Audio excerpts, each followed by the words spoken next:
আসসালামু আলাইকুম ভিউয়ার্স, আশা করি সকলেই ভালো আছেন। দীর্ঘ 7 দিন মার্কেট মাইনাস হওয়ার পরে আজকে প্লাস, শেষমেশ প্রায় 36 পয়েন্ট প্লাস দিয়েই মার্কেট ক্লোজ করতে সক্ষম হয়েছে। এখন এই বাড়াটা কি কমার বাড়া, অর্থাৎ একদিন 2 দিন বা 3 দিন বেড়ে আবার পড়া শুরু করবে কি না, এখান থেকেই সাপোর্ট যেটা ছিল আপনারা জানেন 5294, সেই সাপোর্টটাই পেয়ে আস্তে আস্তে আবার 560-এর যে রেজিস্ট্যান্স সেটা ব্রেকআউট করে মোমেন্টামটাকে কন্টিনিউ করবে কিনা, এটাই অ্যানালাইসিসের মূল বিষয় বলে আমি মনে করি এই মুহূর্তে দরকার।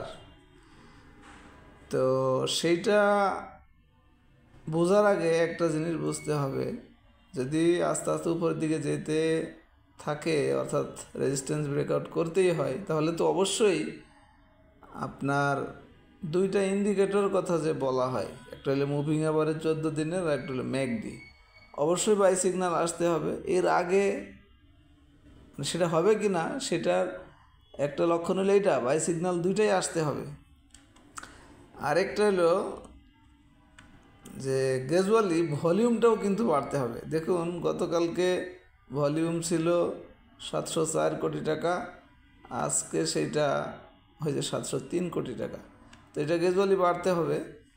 আর 3 নম্বর জিনিস যেটা, সেটা হচ্ছে হিস্টোগ্রামের বার। তাহলে তো আজকে দেখুন মার্কেট যদিও প্লাস, কিন্তু হিস্টোগ্রামের বার দেখুন লম্বাও হয়েছে এবং গাঢ় লাল যেটা সেটাও ধরে রাখছে, অর্থাৎ হালকা কালার এবং ছোট হওয়ার দরকার ছিল, প্লাস হয়েছে যেহেতু সেটি হয় নাই। তো একদিন না হয়েছে সেটা সমস্যা নাই, তো আগামী দিন তো সেটা অবশ্যই হইতে হবে।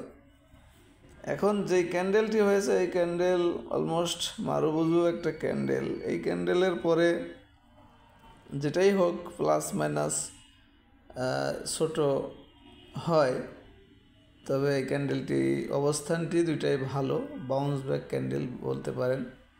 তবে এখানে যেটা ভিডিওর কথার মধ্যে এসেই গেছে সেটা হচ্ছে একদিন 2 দিন বা 3 দিন এরপরে ছোট্ট একটা কারেকশন হয়ে ঘুরে গেলে তখন কিন্তু ওই কমপক্ষে যে রেজিস্ট্যান্স সেটাকে টাচ করবে। কিন্তু এই 2 দিন বা 3 দিন প্লাস হওয়ার পরে, আজকে তো একদিন হয়ে গেল রবি সোম ধরেন, হওয়ার পরে যদি মাইনাসটা না হয়, এক টানে উঠতে থাকে, তাহলে কিন্তু তখন যদি উঠেও তাহলে এই রেজিস্ট্যান্সটাকে টাচ করে ঘুরে নিচে নামার সম্ভাবনা বেশি থাকে।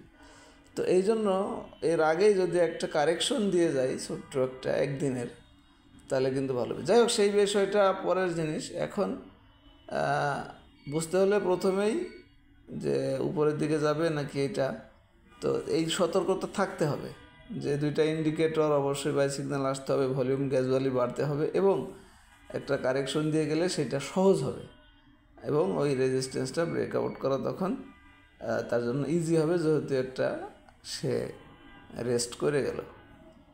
তো যেটাই হোক, এখন এখানে একটা অ্যাকুমুলেশন ফেজের মতো তৈরি হয়েছে যেহেতু, আর এই ক্যান্ডেলটি এইখানের পরে প্লাস মাইনাস কমই হয়, প্লাস মাইনাস দুইটাই হতে পারে, তবে যেটাই হয় কম হয় সেটা বললাম। তো এখানে একটা ফেজ তৈরি হয়েছে, সেহেতু নিচে একবারে পড়ে আবার সাপোর্ট থেকে সেই সম্ভাবনাটাও কিছুটা হলেও 30-40% কমে গেছে।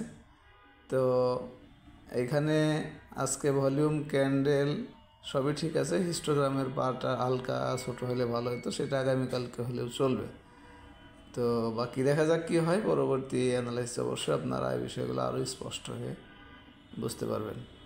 এখন যাদের ভিআইপি মেম্বারশিপ নেওয়া নাই, ট্রেড আওয়ারে আজকে কোনগুলি শর্টলিস্ট সার্চ রেজাল্টে আসছে সেটা দেখতে পারেন, এই জন্য আমি আজকে দেখাচ্ছি। প্রথমেই এনগালফিং, আজকে মার্কেট প্লাস হওয়ার কারণে রেজাল্ট বেশি দেখতে পাচ্ছেন, 27টা স্টকের নাম আসছে। এরপরে যেটা দেখায় সেটা হলো বি ক্যাটাগরিজ থেকে, এখানে সবই আছে, আপনারা দেখে নিতে পারবেন, এই ক্যাটাগরিজও আছে। এইখানে আছে 14টা স্টকের নাম। কোন ধরনের কোনগুলি খুব ভালোভাবে বুঝতে পারতেছেন মার্কেট কোন দিকে, আশা করি বুঝতে পেরেছেন। যাদের ভিআইপি মেশিন নেওয়া নাই নিতে পারবেন, আমাদের 2 বছরের প্যাকেজের অফারটা 3000 টাকা। সার্চ রেজাল্ট, মার্কেট এবং অফার সম্পর্কে আলোচনা, আশা করি সবাই বুঝতে পেরেছেন। ধন্যবাদ সবাইকে আমাদের সাথে থাকার জন্য। আসসালামু আলাইকুম।